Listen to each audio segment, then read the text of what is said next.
వస్తారంట. Sir sir నా కళ్ళు సరిగా అనిపిస్తలేవు వస్తారంట. సరే ఎందుకు సరిగా కనిపిస్తలేవు అని చెక్ చేస్తామని సరే ఆ గోడ పైన అక్షరాలు చదవంటే గోడ నుంచి అన్నాడు. సమాజ్ చేస్తున్నారు మరి నేను ఎట్లా కనిపిస్తున్నారు అంట.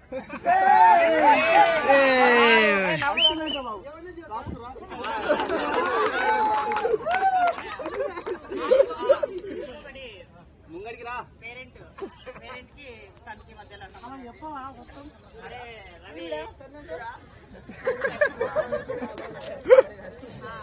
అరే రవి సార్ ఎగ్జామ్ లో 90% మార్క్స్ తెచ్చుకోవాలరా అంటే వాడు యాక్చువల్గా dull student plus passing marks కూడా 100% తెచ్చుకునే డాడీ నీకు ఏమైనా అభ్యంతరం అంటే నేను జోక్ చేస్తున్నాను అంటే స్టార్ట్ చేస్తున్నాను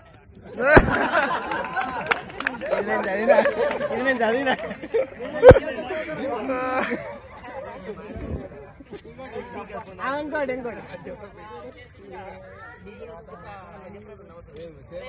వాళ్ళ నాన్న ఒక మంచి ప్రైవేట్ కాలేజీలో కానీ జాయిన్ చేస్తారని అనుకుంటున్నాను. అన్ని సిటీలో ఉన్న అన్ని వెతుకుతారు. అయితే వాళ్ళు వాచ్మెన్ దగ్గరికి వెళ్తారు. చాలా పెద్ద ఉంది కాలేజ్. ఏ బాబు ఏమో ఏదో సంథింగ్ ఏమో ఉచ్చరించి ఈ కాలేజ్ బాగుంటుంది అంటావు అంటే బాగుంటుంది అని చెప్పినావు. అంత ఖచ్చితంగా వెళ్ళి చెప్తున్నా అంటే నాకు ఈ వాచ్మెన్ ఉపయోగించి ఉద్యోగం ఇచ్చి వాళ్ళే కదా.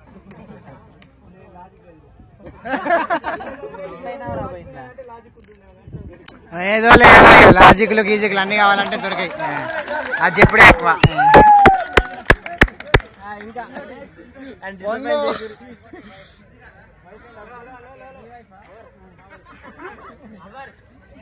మన వైఫ్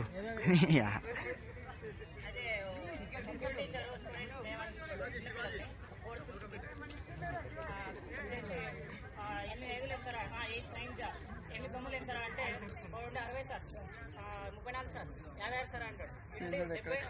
72 అని ఏ ఒక్క మీద చెప్పలేదు అంటే మీరు చెప్పారు కదా సార్.